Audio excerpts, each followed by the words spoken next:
আজকে আমি চলে গেছিলাম কুমিল্লার অন্যতম একটি বড় গরু বাজারে। সেটা হচ্ছে বানেশ্বর গরু বাজার।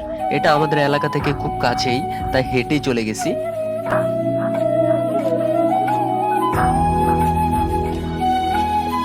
আমি প্রথমেই সবাইকে জানাতে চাই ঈদ মোবারক। তো ইতিমধ্যে কারা কারা গরু কিনে ফেলছেন অবশ্যই কমেন্টে জানাবেন। আমরা তো গরু আর খাসি অলরেডি আগেই কিনে ফেলছি, একদিন দুই দিন আগেই। তো আমি মূলত এই বাজারটা একটু ঘুরতে আসছি। বাজারের কি অবস্থা, দরদাম কেমন হইতেছে, এটা ঘুরতে আসছি। ঘুরতে আসার পর দেখতেছি যে যেই পরিমাণ ভিড়, মানে ধাক্কা খাওয়া ছাড়া আর কোনো উপায় নাই।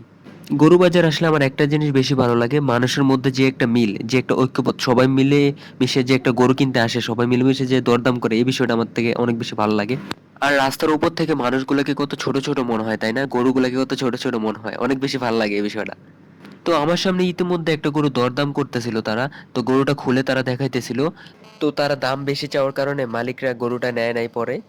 আর গরুর বাজারে সবচেয়ে বেশি ইন্টারেস্টিং বিষয় হচ্ছে এই যে গরুগুলা দৌড়াদৌড়ি করে, দৌড় দিয়ে গিয়ে একজনের উপর একজন পরে, এই বিষয়গুলো খুবই বেশি মজা লাগে।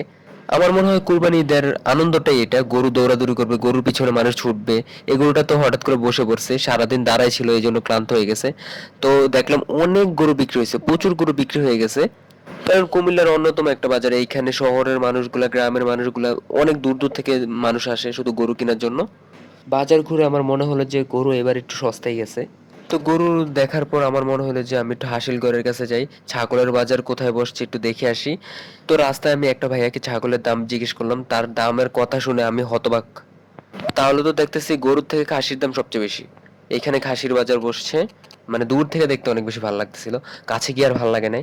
কারণ একটা ছাগলের দাম জিজ্ঞেস করছে যে এটা কত নিছে, তারা বলে 20,000 টাকা। মানে টাকা চোখেই লাগে না। তার মানে বোঝা গেল গরুর থেকে খাসির দাম অনেক বেশি, অনেক বেশি। এইখানে আসলে টাকাটা ম্যাটার করে না, যেহেতু আমরা কুরবানির জন্য নিচ্ছি সেহেতু এখানে টাকাটা কোনো ম্যাটার করে না, সুন্দরটাই আসল। আমরা তো কুরবানি দিই আল্লাহর সন্তুষ্ট লাভের জন্য। তো কে কত বড় গরু কিনছে, কে কত টাকা দিয়ে খাসি কিনছে, এই বিষয়গুলো আমাদের ত্যাগ করা উচিত।